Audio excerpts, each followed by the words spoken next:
throughout the land are places that have held secrets for thousands of years. Mysterious sites built by our ancestors, the reasons for which have been lost to the mists of time. Did these ancient people know something we don't? Were they in contact with forces that would today be considered supernatural? Join us as we walk in the footsteps of our ancestors to try and unravel the mysteries of ancient Britain.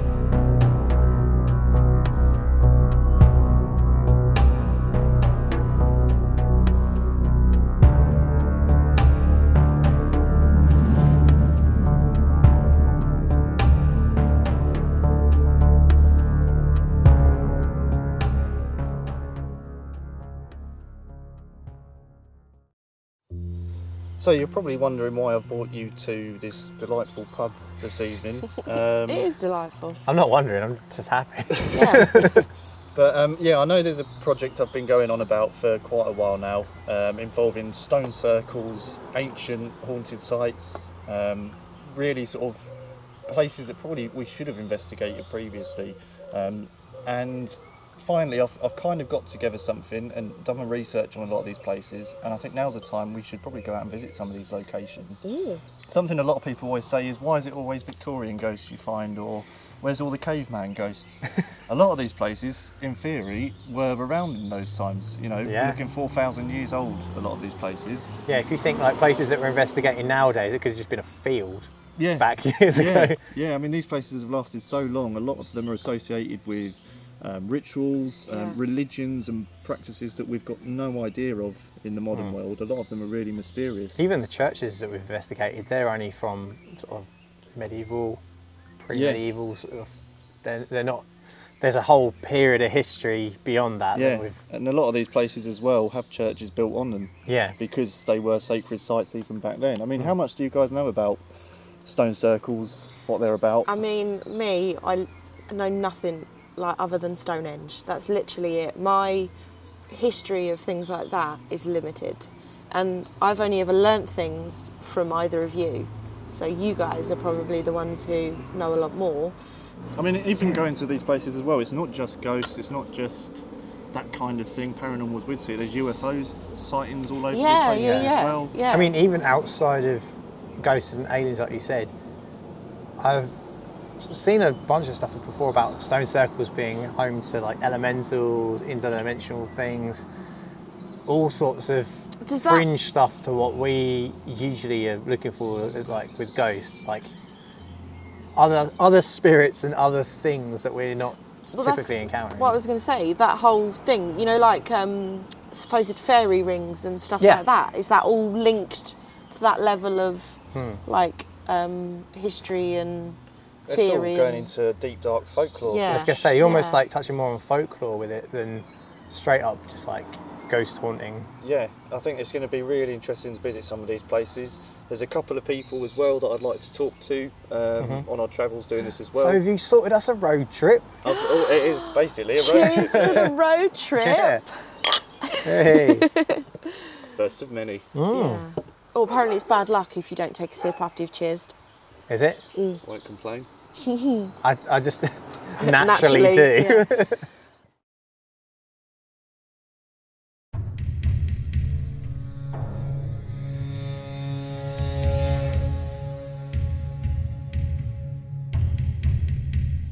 Wiltshire in the southwest of England has one of the greatest concentrations of stone circles in Britain, including the largest, the Avebury Henge. This particular site consists of over 100 standing stones, enclosing two smaller stone circles, and is believed to date back to between 2850 and 2200 BC.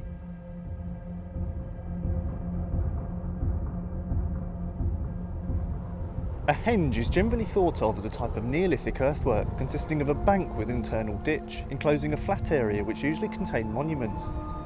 They were accessed by a single causeway which cut through the bank in the ditch, which was often lined with large pillars or flanking stones.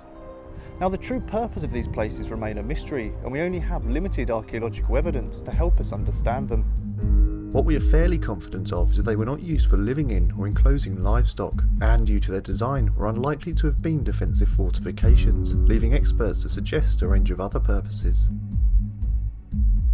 A number of these sites contain a series of strategically placed standing stones which may have been used for astronomical observations, such as mapping the seasons and aligning with the setting and rising sun during the summer solstice and the winter equinox. Although this theory fits in with a number of henges, not all of them contain standing monuments, so it's unlikely that this was their sole purpose, raising even further questions. These places may well have had a very practical purpose that's since been lost to time, and with no surviving physical archaeology to confirm what that purpose may have been. Many historians have leaned into the idea that these were very spiritual places and sites of important ceremonies and meetings. Now, what these ceremonies would have been like is again mostly guesswork. Could they have been places to celebrate the joining of families and remembering one's ancestors, not too dissimilar from modern day churches? Or maybe they were a place for people to travel to from miles around for great feasts and festivities. The lives of the people in the Neolithic age were so different from our own that we can only try and grasp at parallels to help us understand them.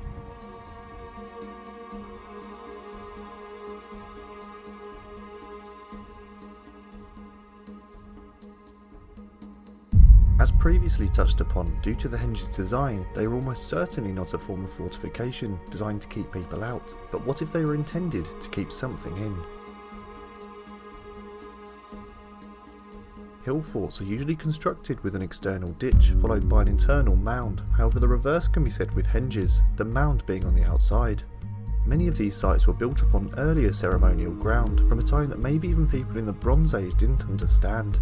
Is it possible that they feared what their ancestors had worshipped and the spiritual remnants of their rituals lingering in these lands, and in a bid to keep them at bay, trapped them within these enclosures, accessible only by a single causeway?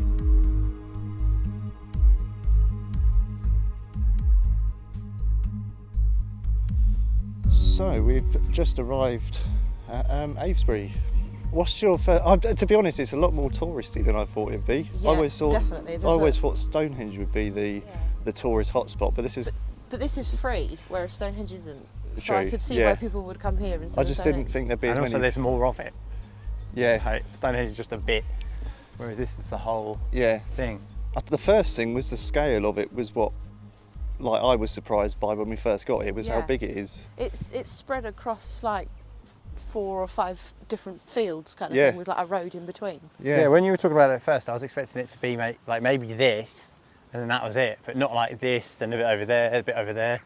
Well, I swear I've been researching it and I've seen like however many videos and like pictures and this, that and the other of it, and then you get an idea in your head of how it looked, but once you get here, the scale of it is so much bigger than initially I thought it would be. I mean, even the actual stones themselves are whoppers. Yeah. Like, I mean, compare it to the size of well, I'm 6'3", 6'4", and it's they're massive. I guess the other ones are placeholders of where there were stones. Yeah, that's what I'm guessing that is. That have been taken away. But the other thing is how the pub sits in the middle of the stones as well. Is that beamed one over there? Yeah, that must be the pub, but it's just strange how that's just kind of plonked in the middle of, well, the whole village is plonked in the middle of the stones. Yeah.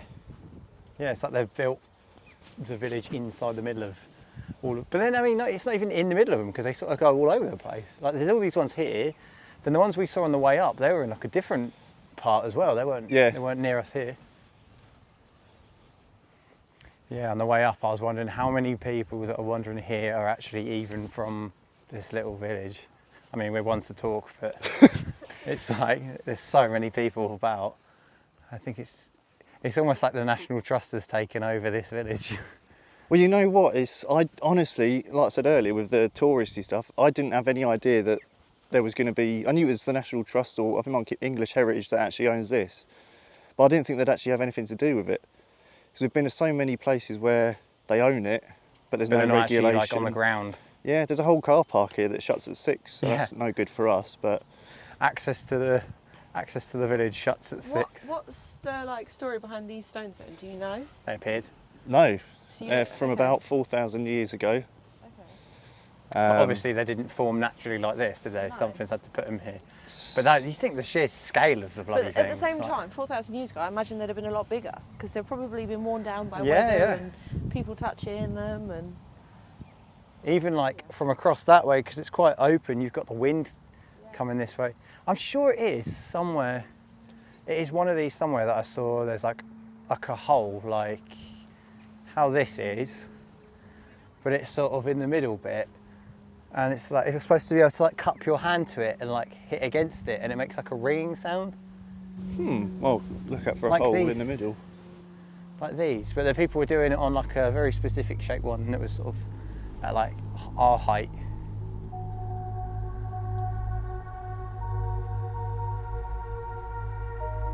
Within close proximity to the Avebury stone circles are a number of other sites of a similar age that will also be the focus of our investigations.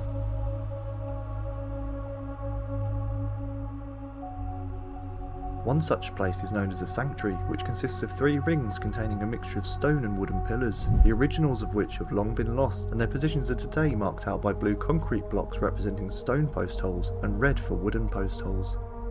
As with the Avebury stones, the purpose of this site is also unknown, however it's likely to have served a similar purpose and was clearly in some way linked due to the West Kennet Avenue joining both sites together.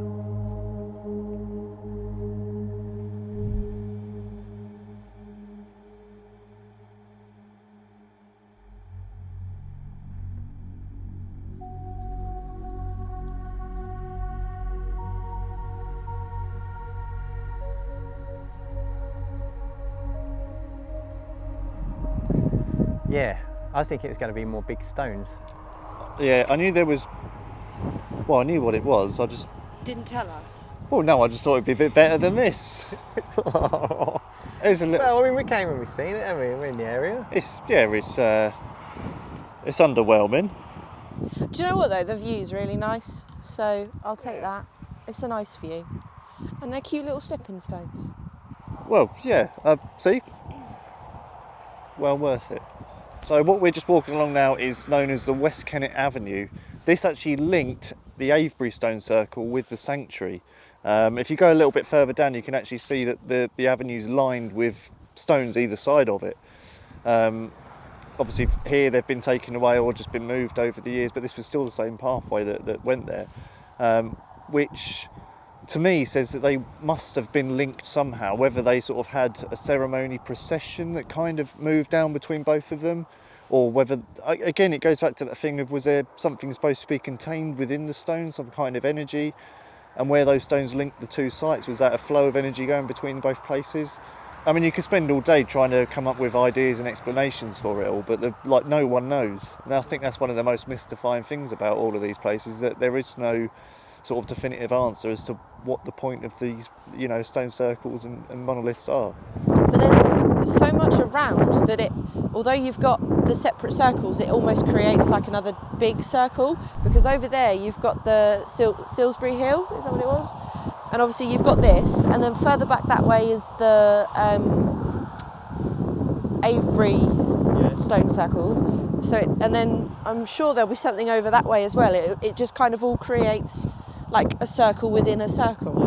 And so that's a pretty good point as well, is how were each individual place related to each other? Were they built where they are just because of that was an area to build it, or was it because it was in a certain position against another place?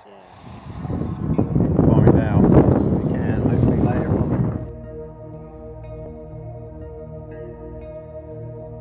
Another enigmatic site located close by is the mysterious Silbury Hill, the largest man-made mound in Europe, thought to have taken over 4 million man-hours to complete over the course of 400 years.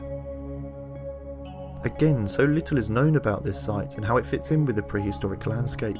Was it merely a viewing platform, or did it serve a more ceremonial purpose? Either way, it must have served significant importance due to the time taken to construct it, the initial builders knowing that they themselves would never see its completion.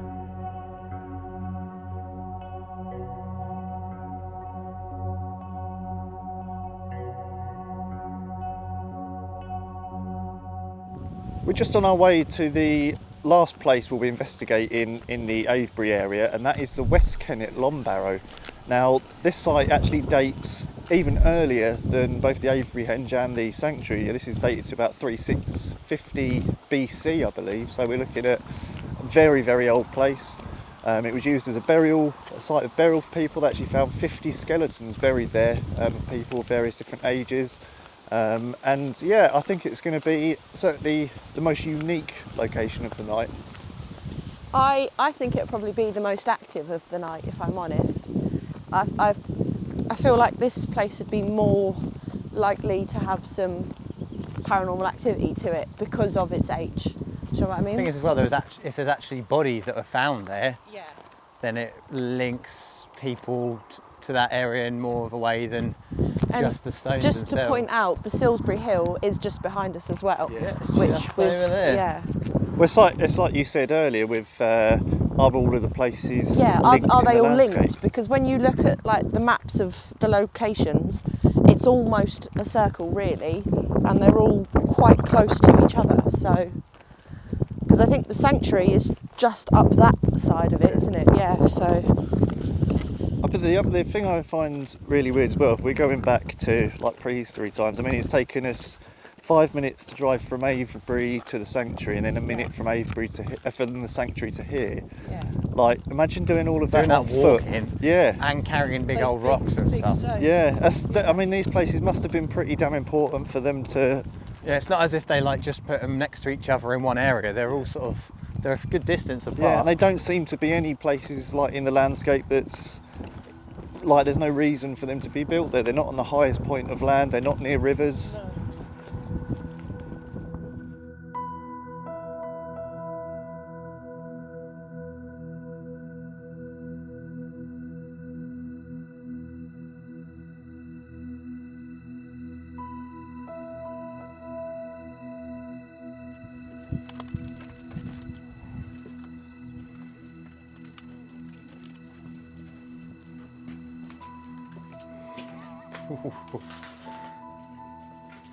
Might need to take the sunglasses off.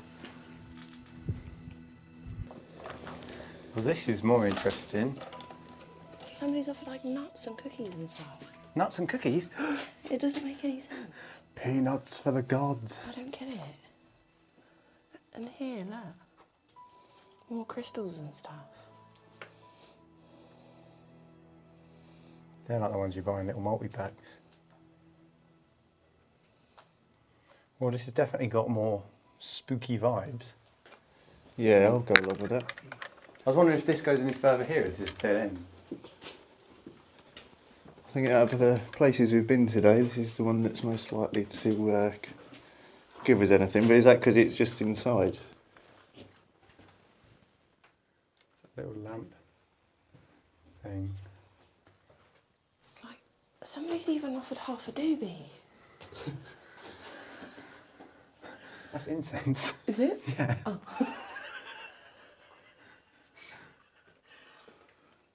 What's that? Brother, ooh. That's a dead flower, I think. What's that? There's a coin. What kind of coin?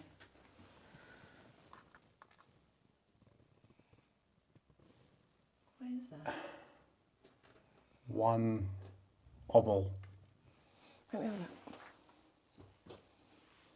I guess is it sort of new age pagans that Yeah. bring these things here. Is that in here or is it outside? Sounds like a squeaky trolley wheel. It's back that way. No, it's above your head. Yeah.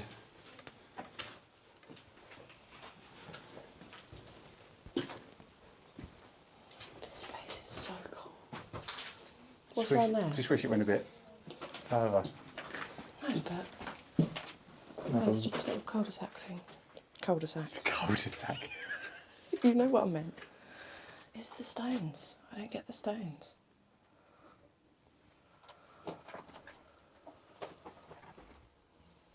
Something just flew behind us. Birds or something, yeah. Yeah. It's bone up there. It actually is. Something. Oh, they're starlings. Ah, Starlings? yeah. look.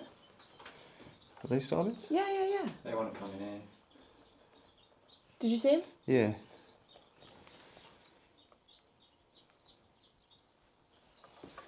I'm surprised I knew what that bird was. I don't think it's a starling. Right, bit It oddie. is.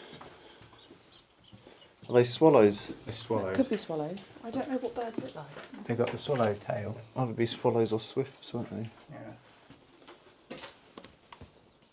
It's not got a nest in it. No. It'd be up in one of the corners. Because that's where they were trying to fly to. Oh, there is. What? In that bit. What, like babies or just? Yeah. Oh, Yeah, look shit. there. Look. Oh my god, stop. Are you capturing that? Oh my god. There's still one in there. There's going to be multiple nests, isn't there? Weird thing with here as well though is like when you think they were building the Avebury Ring and the Sanctuary and even Salisbury Hill, this was already been in existence for like well over 1,000 years. So the thing that I find interesting with a lot of these really old places is the time frame. We think of like the churches are 1,000 years old to us, many of the medieval churches, which seems like distant past. This was a distant past to the people that built the Avebury Circle, yeah. So it's like such a like massive span of history that there's almost nothing surviving from. But is there anything of the sort of more of ethereal sense that's left behind from that period that we might be able to tap into? Did you want to walk sort of round that way, just see if there's any more bits? Yeah. It does seem very strange that there's so much of it as mass, and that's the only bit that's accessible. But I wonder, right, is it a case that there is more stuff inside there, but just for the sake of history, they've left it. Let it lie.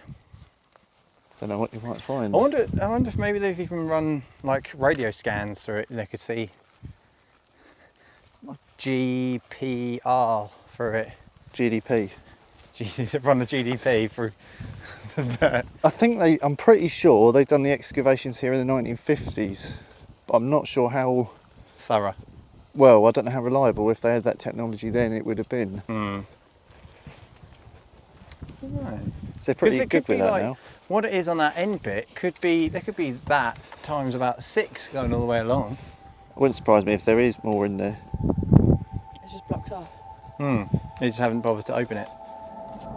After a visit to each location by daylight, we waited a few hours until nightfall, after which we returned to carry out the first of our investigations at the Avebury Rings.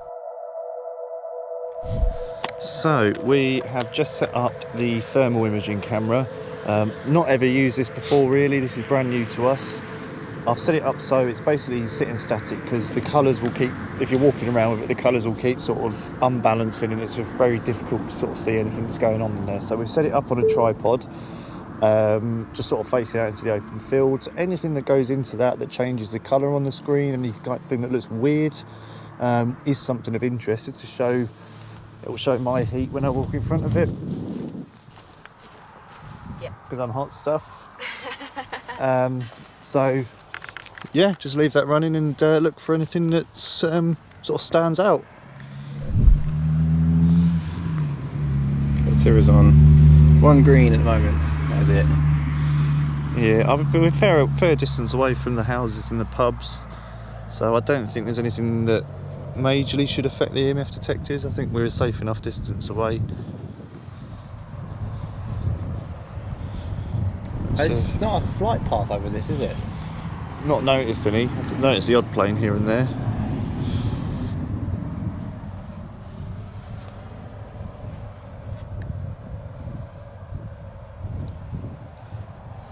That was my Sorry, I didn't realise how close I was to you. literally just come around, I'm swinging. Jesus Christ. Coming out swinging. Yeah. So we're now on the edge of the inner stone circle, aren't we? Yeah. Yeah, road's not too far Which away. just sort of stops here. Yeah, they've taken a lot of the stones away that over the years for various reasons. Are those little ones over there, they're still part of it? Yeah, I think they all are. It's just some of them have been taken away.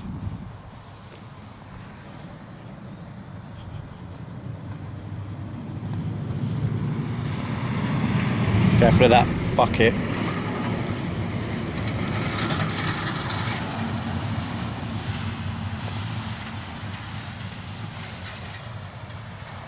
Yeah, as you can see, a bit of the problem we might have with tonight's investigation is the fact that the road is literally there.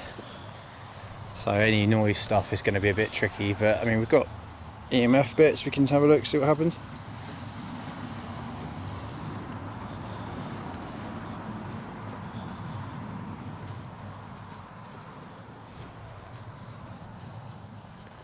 Nothing on yours?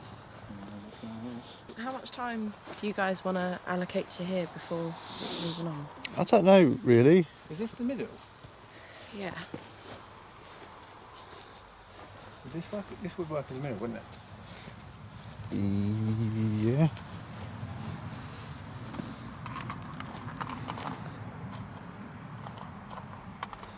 That's a proper point on top. That's not going to balance.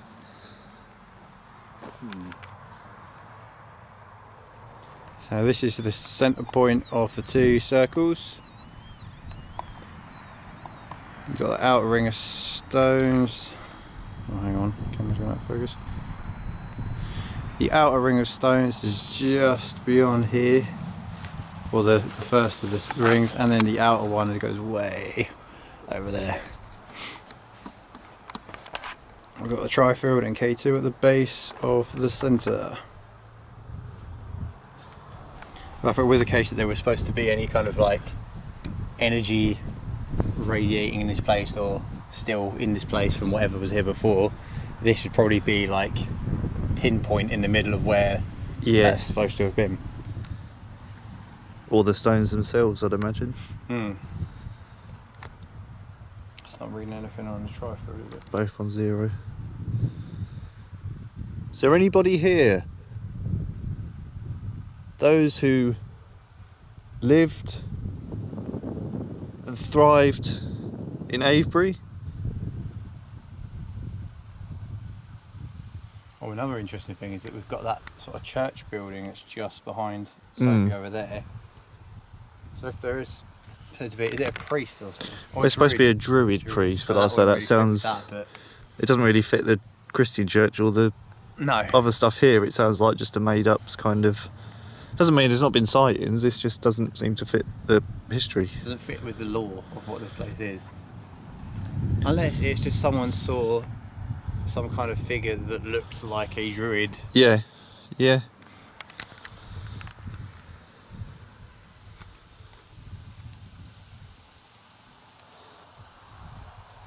Please join us here. Stand in the circle, as you, our ancestors, did many years ago.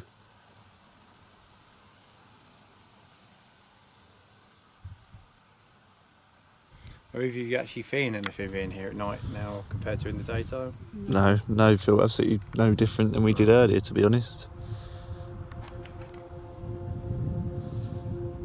We remained at the Avebury Stone Circle for approximately an hour, but none of us felt nor experienced anything unusual, and with the night pushing on, we decided to head over to the second location of the evening, the West Kennet Long Barrow.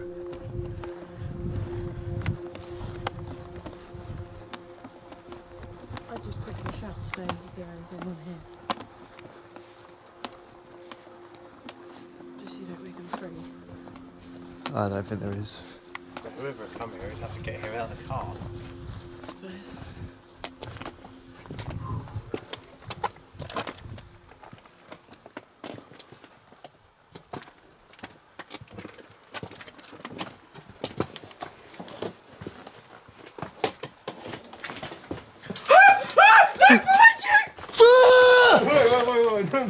Fuck!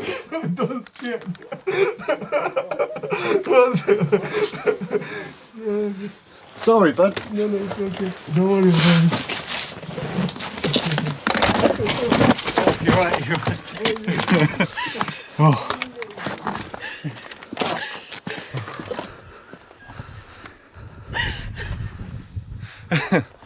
You're good. Come on.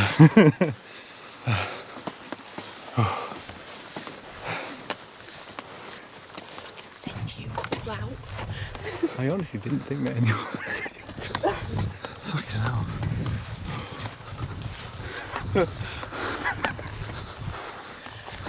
Jesus Christ. How is he here? I literally, at the corner of my eye, saw what looked like a blue body bag. I was like, what the fuck is that? And then I saw the face, and I was like, shit, Luke. I couldn't see anything. You watched back on the footage. Did you get him on camera? Yeah, I literally couldn't see anything. All I heard was, like, look, and then you ran out, and I was there, like, I couldn't see anything because I'm blinded by the camera, and then I looked across and I saw, like, a face staring back at me. I thought you were getting freaked out by birds flying around. No. And I was like, oh, Sophie's freaking out. And then I saw candles lit in there, and I thought, oh fuck, there is someone here, but I, like, couldn't see anyone around me or anything, and I saw a face staring back. So we've decided, as we're here, initially we weren't going to investigate the sanctuary just because it seemed a bit of a nothing place when we came here during the day, but as soon as we've not been able to fully investigate the Long Barrow, we thought whilst we're here we might as well give the sanctuary a go, so we're going to do a small investigation here, and never know, could be surprised. Right, so it's baselined down at a 0.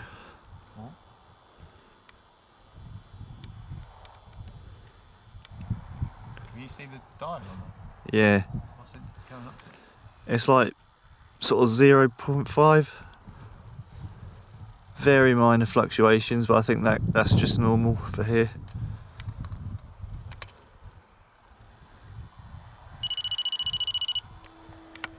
I did not touch that. Are you sure? Oh yeah. I put that there and then came back.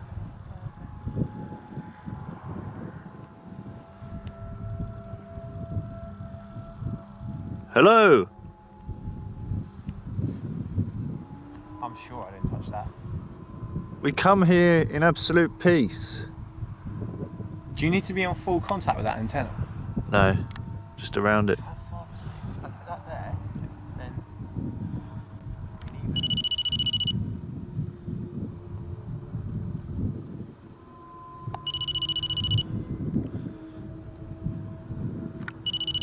I don't know if that's me or not. I'm pretty sure it's you. I'll put that down to me.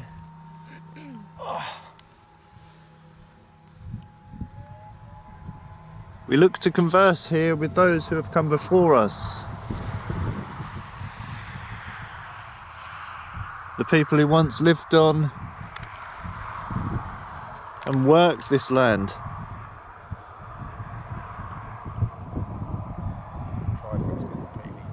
Yeah.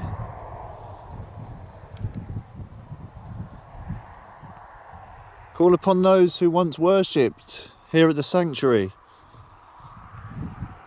Do we know why it's called the sanctuary? No, unfortunately not, no.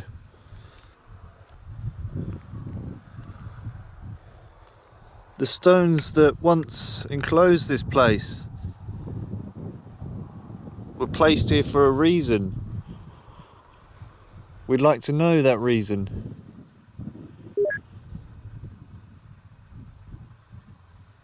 The lines drawn across the land between Avebury, Silbury Hill.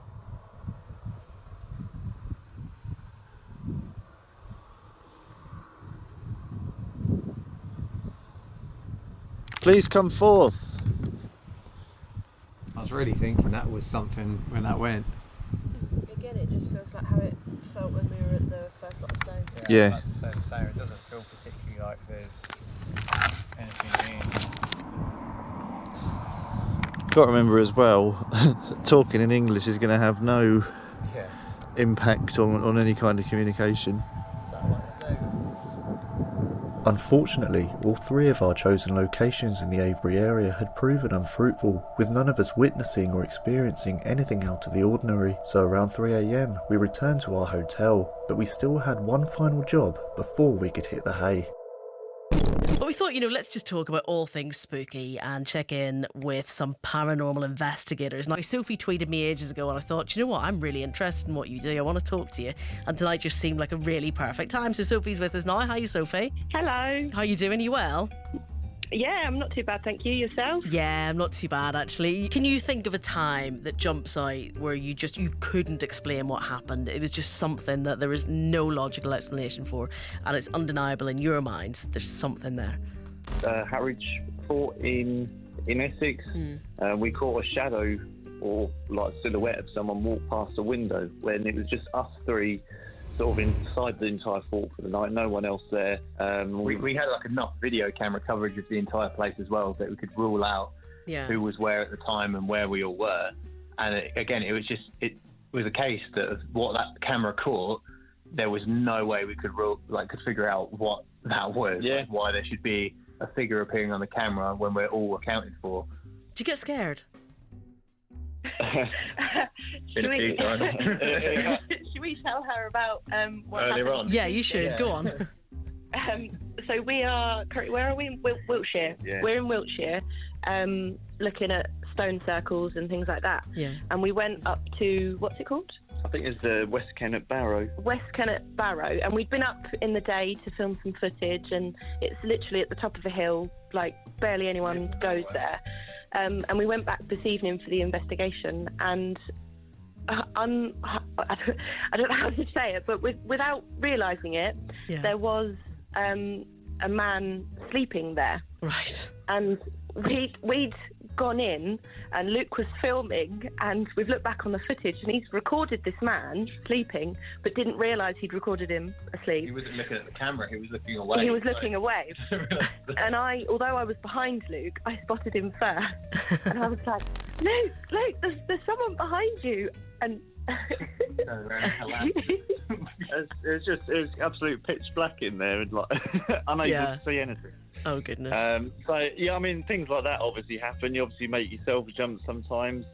In terms of it's weird when things actually do happen. I don't find it as scary as you think. It seems to be like stranger things rather than like making you jump kind of things a lot of the time. It's just really odd stuff that tends to happen. Yeah, well, it's good to have your company. It's good to finally get you in the programme as well. Do keep in touch with me, and if you're anywhere near the 5 Live studios at any point, do let me know, because maybe then we can just get you in and have a little chat live as well. Is that all right? Oh, absolutely, definitely. Cool. Let's try and make that work at some point then. Guys, thank you so much. I'll look out for when you upload this next video, all right? Yeah, thank you. Take care. Cheers, guys. That's Sophie, Luke and James there from Shadow Paranormal. If that's your thing, then check them out online. So it's the next morning now. We've just had breakfast at the hotel. We've got about 2.5-3 hour drive back to Suffolk. It's been an eventful time here. It's not quite what I'd hoped for being the first sort of set of investigations looking at stone circles. It's not dissuaded us from, hoping we may be able to capture other ones around the country, some sort of activity. What do you guys think? I mean, it's obviously not been particularly active on the paranormal front. It's been a lot more touristy than I imagined it would be, which has obviously thrown a lot of trouble into sort of any kind of investigation here. I mean, I think we'll still make a good video out of it, and it'd be good for people to see what we do that isn't necessarily paranormal, which is good. But yeah, it's not what I expected, like you say. But if there's more out there, then we'll just keep going until we find. Yeah, I mean, it's been really interesting looking around the places, but I had in my head that there was going to be like these quite secluded, mystical places, and it's like just fridge magnets and and tea towels everywhere. But yeah, I think maybe if we go to sort of some smaller ones that aren't as on the map as Avebury, we might be in for Well, I mean, the Long Barrow one isn't necessarily on the map, and it was out of the way. It was just unfortunate that there was somebody there. That was a really kind of bad luck running into someone there. Which is literally one of the first times we've ever had a situation 10 like years. That. And it's we all thought that was going to be the place where we'd get Yeah. And I mean, there was little stones and flowers and offerings in there, and we were like, this is really creepy, and this is going to be good. Yeah, and we found the biggest offering of them all, a man in a sleeping bag. But yeah, so on to the next one. Yeah. Let's get this car back home.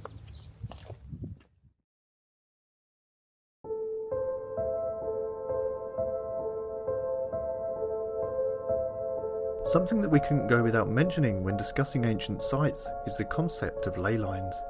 The idea was formed in the 1920s by antiquarian Alfred Watkins when he noticed that straight lines could be drawn between many ancient sites, both natural and man-made, across the British Isles, and he theorised that these lines were in fact ancient trackways used for trade and travel by ancient people. Over the following decades, this idea was expanded upon, with many coming to believe that these lines crossed even further than British shores, seemingly linking places such as Stonehenge to the Great Pyramids of Giza, Mount Fuji in Japan and beyond. These ley lines have come to be thought of as energy highways between ancient sites, psychically charged streams of energy that at intersecting points often lay atop important ancient structures, such as Stonehenge itself. During the 1960s, Watkins' initial idea of these hypothetical lines was expanded upon, with certain groups and movements believing them to be a guidance system for visiting extraterrestrial spacecraft, or weak points, where the veil between the world of the living and the dead is at its thinnest. After researching these ideas and still having a number of investigations planned at locations that are supposedly on the path of ley lines, we decided to meet up and look into the matter further.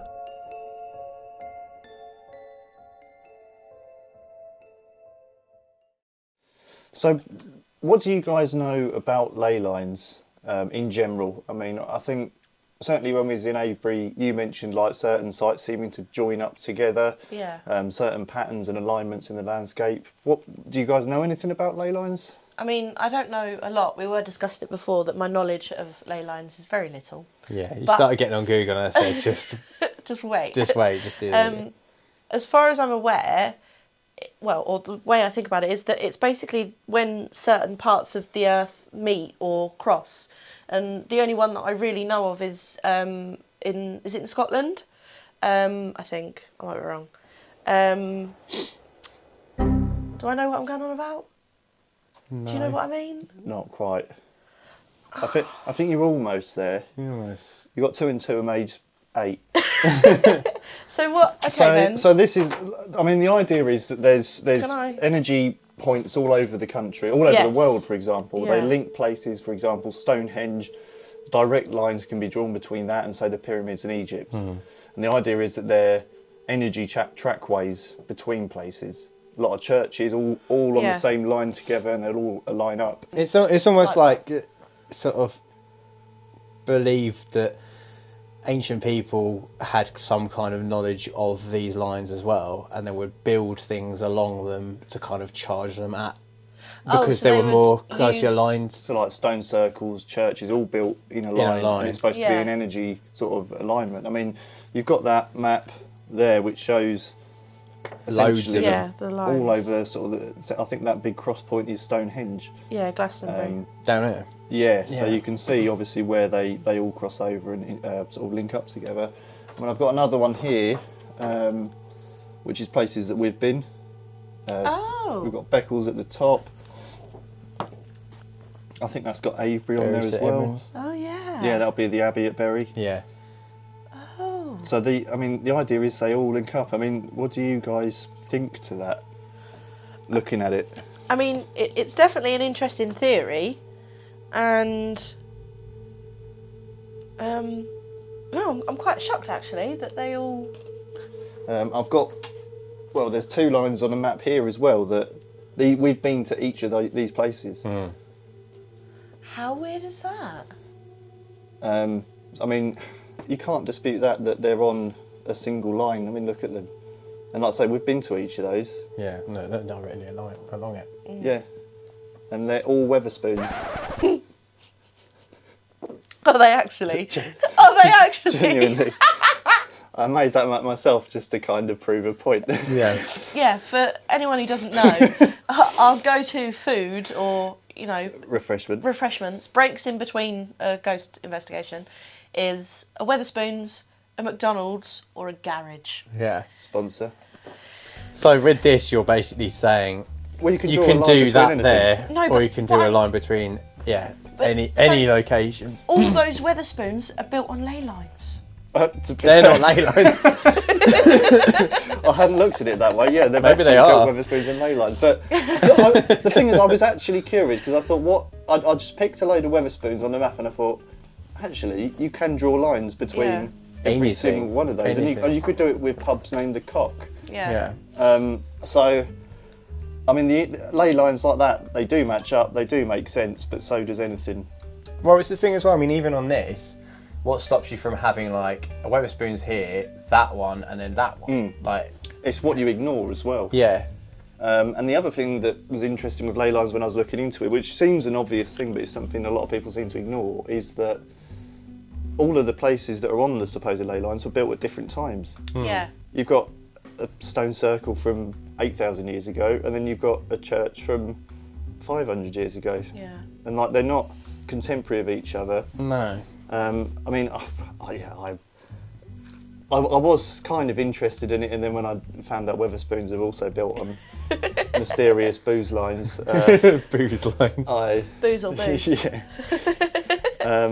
So the thing is, so I wonder as well, how many of the places, kind of like what you'll get into a bit, how many of those places end up getting built on ley lines intentionally because that point is a long and already established ley line, and it just adds to stuff that's on that ley line. What came first? Were the ley lines in theory established and then they built the buildings on them, or did people draw lines? Well, that's the other thing, is how did they work out that these lines were important? Well, exactly. Or are they unimportant and we've made them important because we've drawn connections? We love to do that. Humans love seeing patterns and things. Yeah. But I found it interesting, and like I say, I didn't mean to deceive you both, but I thought the Wetherspoons thing was just quite an interesting example of how otherwise unrelated things can be sort of drawn together. Yeah. So, ley lines. Bullshit? Yeah.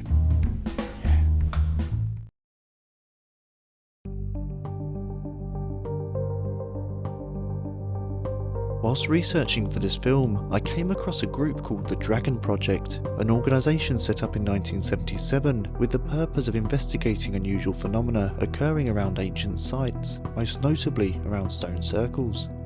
One man in particular, Paul Devereaux, was at the forefront of these investigations and has gone on to write many books on the subject, becoming one of the most well-read and knowledgeable minds in this area of study. I was hoping to actually speak to Paul Devereaux in this film to talk to him about his involvement with the Dragon Project and the decades he spent researching this subject, but despite my best efforts of reaching out to him, we were unable to arrange a meeting. But due to the Dragon Project's quite frankly fascinating history and experiments, I thought it was crucial to still include them in this film. Now, the Dragon Project began their studies at the Rollright Stones in Oxfordshire, not only due to its connections with folklore, but they'd also speculated that many stone circles either lie on or very close to geological fault lines, and the Rollright fault line actually runs very, very close to the stone circle, just down the bottom of the field. Now, after speaking to local people about previous experiences at the site, they decided to focus their initial investigations on measuring certain aspects, such as ultrasound, as a man there a few years prior had actually been recording the sound of bats around the stones when he was met with extremely loud ultrasonic frequencies which persisted for some time. And they also looked into infrared photography, magnetic fields and radioactivity. And we set about it a motley crew over many years with people staying here day and night. We had one 3-month session that was 24 hours, round the clock monitoring for 3 months. We monitored the whole area, but we didn't pick up any radiation anomalies here. We picked up some ultrasonic or apparent ultrasound anomalies, and we definitely picked up magnetic anomalies. The ultrasound, very confused, we never really got to the end of it, but in 1987, quite a bit after the main body of the Dragon Project physical monitoring, on the tall stone over there, we definitely got an ultrasound reading coming out of the middle metre deep band, if you can think of that, around the stone in all directions. And it lasted just over an hour and then it just went, and we've never picked it up again, but it was definitely coming out of the stone. Now, the group spent a period of 3 months investigating the Rollright Stones before expanding out and investigating a number of other sites, including some in America, France and even in Egypt, and they began to see a pattern emerge. Many of the stones had strong magnetic anomalies in them, presumably from the naturally occurring iron content in the stones themselves, and it was speculated and has since been studied further and actually confirmed to an extent that some people can be affected by strong magnetic fields, creating visions and hallucinations. We now know that early peoples and traditional peoples in the rainforest or wherever, were very, very well informed about their botanical environment. Exactly what every leaf, bark, blade of grass, whatever it could do in a medicinal sense, in a ritual sense, how it could change consciousness and so on. And my guess is that they were equally acutely aware of their, what we would call their geophysical environment. They would know about fault lines, for example, by the energy changes that occur there, and also by phenomena that occur, such as balls of light, anomalous light phenomena, earth lights, whatever you want to call them. And I think they are, we actually know of at least 4 or 5 sites around the world that were specifically built because people saw unusual light phenomena there and interpreted them as gods, spirits. And I'm pretty sure they were tuned into their geophysical environment just as much as they were to their botanical, natural environment.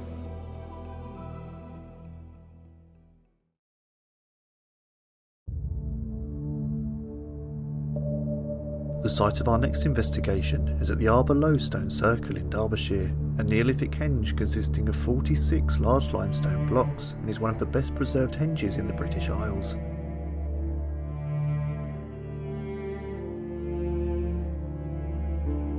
In the early 20th century, a series of excavations were undertaken at the henge, which revealed the skeletal remains of a man laying on his back in a north-south alignment, his jaw, shins, hands and feet missing.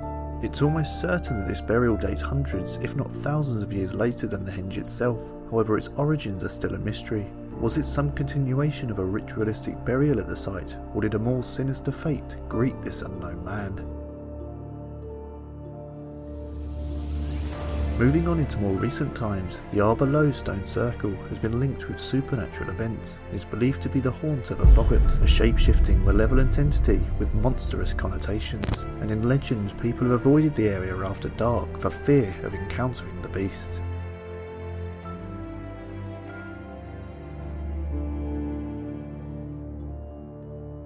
The area has also been the centre of numerous UFO sightings, most notably people seeing balls of glowing light in the sky, sometimes green or red. Whether these have extraterrestrial origins or are more closely linked to the Earthlights as investigated by the Dragon Project is unknown. However, more than a fair share of people visiting the site at night have looked up to be greeted by this unusual phenomena.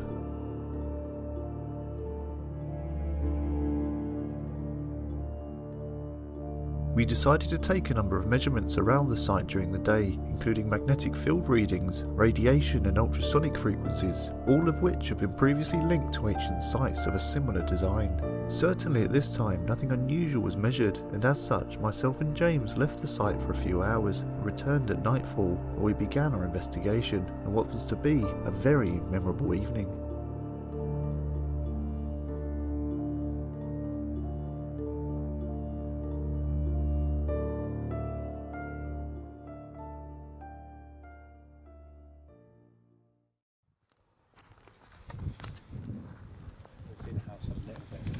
Yeah, I mean that's what we can see basically. So there's a few lights off in the distance, but for miles around, absolutely nothing. Especially if you look at that side, there's nothing at all. It's got a slightly odd feel to the place. Yeah, I don't know whether that's by design or if there's anything sort of going on here. But yeah, definitely feels a bit, I don't know. I wouldn't say like we're being watched, but charged. Yeah. Just to clarify,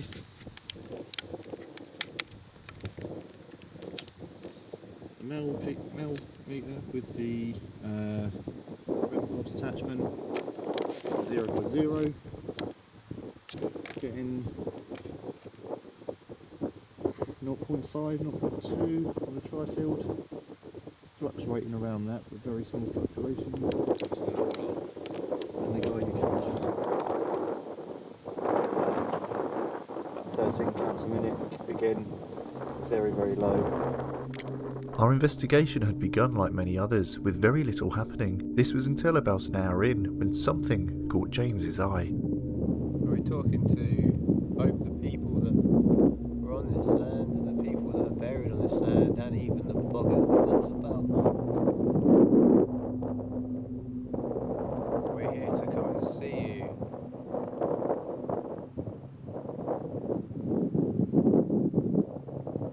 Yeah, the boggart's interesting because it's almost that non-human entity kind of thing, almost going into elemental type stuff. Yeah. Straight over there.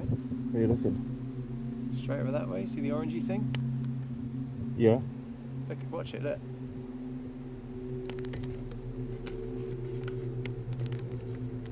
Can you see it moving? Yeah. Look, it stopped.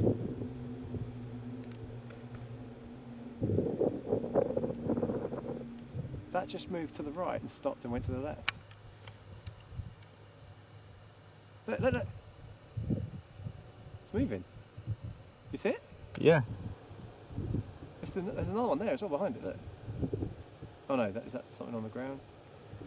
That thing in the sky is moving strange. Yeah, I don't know what that is. There's a car coming up here.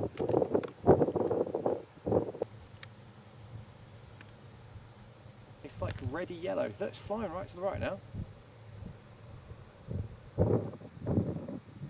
My goodness. It's going to the left. Stop. Left. Stop. Left. Stop. Oh my goodness, did you see that? Yeah. Can the camera see it? Yeah. It's just done a really weird backwards and forwards. Yeah.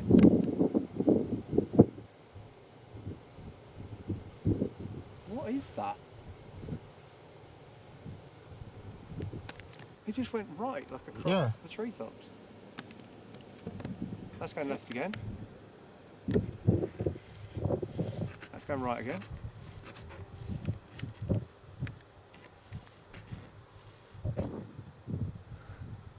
What is that?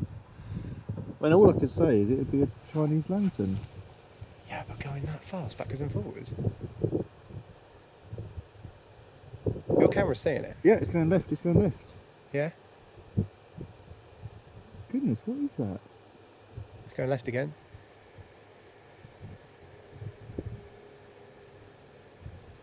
Is that some sort of like mirage thing? No, it's definitely there. I can see it with my eyes and I can see it on the camera. How weird. Yeah, I'll just turn the night If vision you, off. if you look, look, it's going to the right. If you're going to the right, so if you look right, look at that hill below it, Yeah. where it goes along and down, and then track it from that hill. It's definitely moving. Yeah. Yeah, because moving now, right. now it's gone past my finger. Yeah. What is that? I'm mapping it from that little tree clump on the... Oh my god, it's going really quick. You can see it moving on there. Yeah.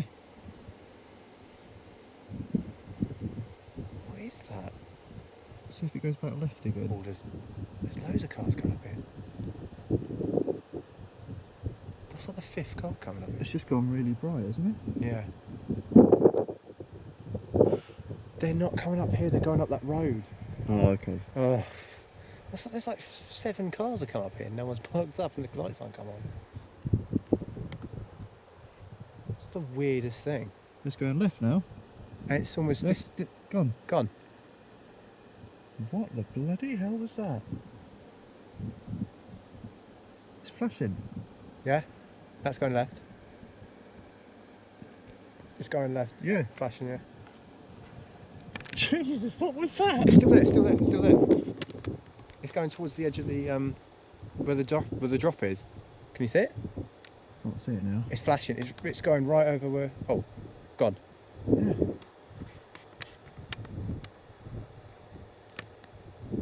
What do you make of that? Oh, it's back. It's back. It's back. Look, it's right out in the sky now, going left. Flashing still? Yeah. See it? Yeah, just. What we had just spent the last few moments watching was indeed very strange, and despite keeping our eyes on the skies, we didn't witness anything similar for the remainder of the investigation. Over the coming weeks we examined the footage to see if we could find an explanation for what we'd seen. Firstly, it's worth noting that due to this appearing unexpectedly, we didn't have a tripod to hand, making the footage rather shaky and all the more difficult to examine. Not to mention filming objects in the night sky in dark conditions is not something that we've ever done before, and as such it took some time to adjust the camera to the preferred settings in order to record the event as best we could. Starting off with the location of the light itself, it's impossible to determine the distance of it from the henge. However, after matching up the skyline on Google Maps with our footage, we can confirm that it was in a southwesterly direction from ourselves, but could have appeared anywhere above the expanse of land for miles in that direction. Looking at the light, it appears to be extremely bright. You can see aircraft lights throughout the video that don't appear anywhere near as bright, and was certainly not the rich red colour that we saw and was revealed once the infrared on our camera was turned off. The movement of the light also seems rather strange, with apparent jerky motions and later picking up a considerable amount of speed before disappearing. We compared this to aeroplanes recorded at the same time, which move completely differently and all have constant flashing lights, and as previously mentioned, don't glow with anywhere near the same intensity. It is worth mentioning though that the distance of each of these objects combined with any amount of cloud cover obscuring them could play a factor in how they appeared to us. Completely stumped with our own investigations, we asked a number of people for their opinions on the footage and what they believed we may have seen. The main suggestions were a Chinese lantern, a drone and even a plane turning into land, our angle making it look unusual. The Chinese lantern is fairly easy to dismiss, mainly because of how bright and large the object is, not to mention it changed direction fairly rapidly, not something you'd expect from something that simply moves with the wind. A drone is also something that we'd contemplated, but are unsure of this again because of how bright the light is. One person that we'd contacted suggested that it may have been either a fire or mountain rescue drone, both organisations in recent years having used drones to assist them with saving lives. I was unable to locate any neighbouring fire brigades that use drones, however, Buxton Mountain Rescue do indeed have a drone in their arsenal, a DJI Mavic Pro. Now although I've not ever seen one of these flying at night, comparing its slightly larger size to our drone, it's safe to assume the lights would also be slightly brighter, however nowhere near as bright as the light we had seen. Others had also speculated that if it was a mountain rescue drone, maybe it had infrared capabilities, and in using our night vision camera it appeared much brighter. Certainly a sensible idea, however this can easily be debunked as the light was still just as bright and large when we turned off our night vision. The final suggestion, which in my opinion is a more likely explanation but still doesn't completely explain the recording, is that it was an aircraft turning in the sky coming into land and from our viewpoint made it look unusual. After checking in the local area, as far as I can see, the closest airport is in Manchester, some 33 miles away. Although not impossible, I don't think the light would have shone so brightly if this were the case. Not to mention at this distance, an aircraft would have to be travelling at almost supersonic speeds in order to cover the ground it did when moving in the sky. Overall, we're not sure what we recorded and witnessed that night. We're certainly open to further suggestions as to what we saw, however at this stage we firmly believe that we are another two to have witnessed inexplicable lights in the sky above the Arbor Stone Circle.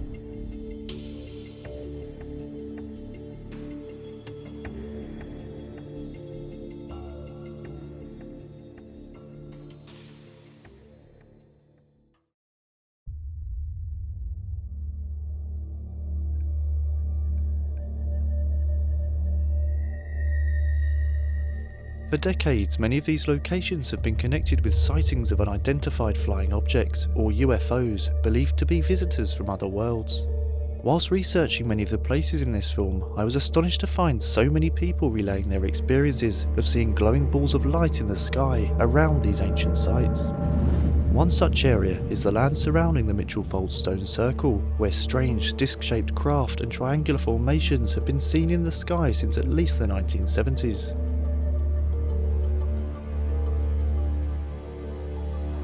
Are these strange sightings and events linked to these ancient landmarks? Could our ancestors have actually built these places to observe these aerial anomalies, or are the two completely unrelated?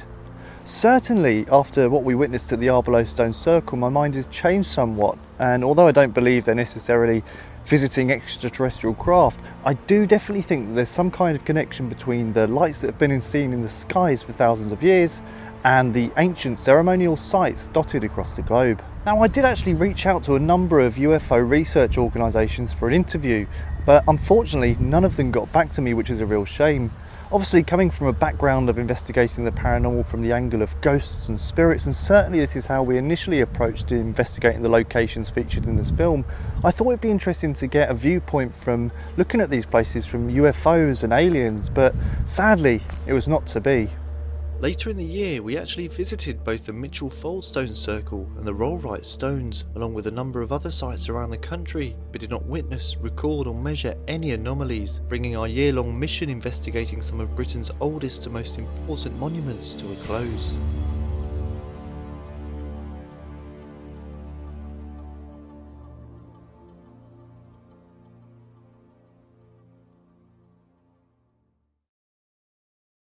So we've sort of come to the end now of our investigations of ancient sites, stone circles and all sort of things like that.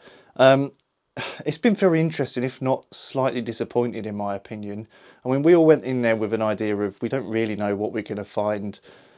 I think we had high hopes that there were going to be some really bizarre things happen. I remember you were saying about like folklore, you were saying similar sort of things about... I was saying nothing because I'd got no knowledge really, but... You said things though. I did say things.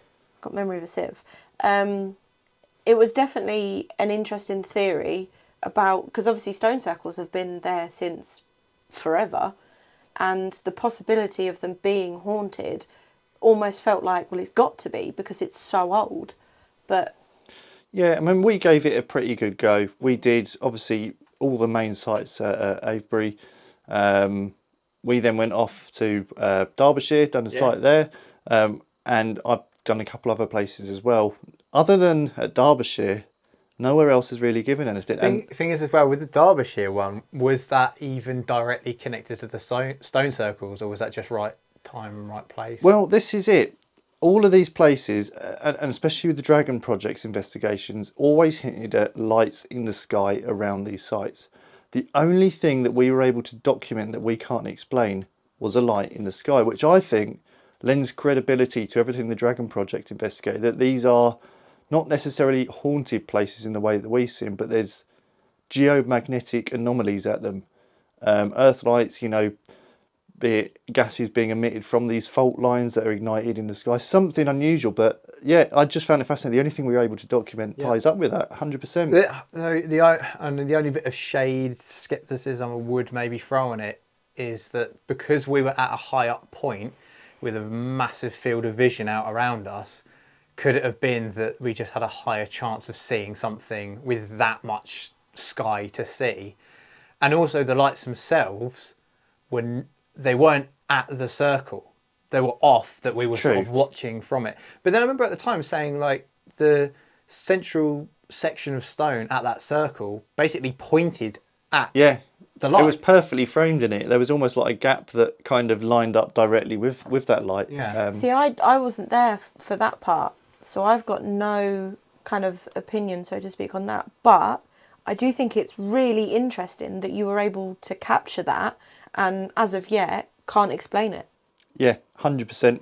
And without that, you know, I wouldn't have said this whole project was a waste, but I'd have been even more disheartened by it. But the fact we had that, and I've shown it to loads of people, that bit of footage, no one's been able to give a definitive answer as to what they think that is. So yeah, I mean, on the whole, I think these are important sites. I think there are strange things happening at them, but not in the sense of it's a ghost or paranormal. I think it's much more, let's say, geomagnetic anomalies at them that people have interpreted as being ghosts and being paranormal. Yeah. But it could also be that geographically, you know, the way the stones are set out, the time of year, the air pressure, the altitude or whatever, can cause not necessarily hallucinations, but some sort of visual disturbance, and people are connecting dots where dots may not connect. Because that's a good point as well, because we were only at these places for one session for a certain amount of time. Like we don't know if maybe we had stayed at them for 24 hours. Maybe it's just at like a certain time, like you were saying, certain conditions during a 24-hour period or during a part of the year, maybe then stuff happens and we just caught it at the wrong time. Yeah, I mean, it's like the Dragon Project performed investigation studies at this place. It's like for months and months and months, and they could draw a graph and the graph was going up and down as to where the activity occurred. So we may have got it in a trough. So if anything, us catching, if that light was connected to the circle, we just got very, very lucky. Yeah, I think so. So yeah, it's been a fascinating project, but it's I'd like to have caught a bit more, but as always, we caught something. We caught something, and we brought you. You guys what caught something. I didn't catch nothing other than a cold. And a man in a sleeping bag. Yeah. So with that, I think we'll leave it there with this one, and catch us next time. We'll be looking into another paranormal topic.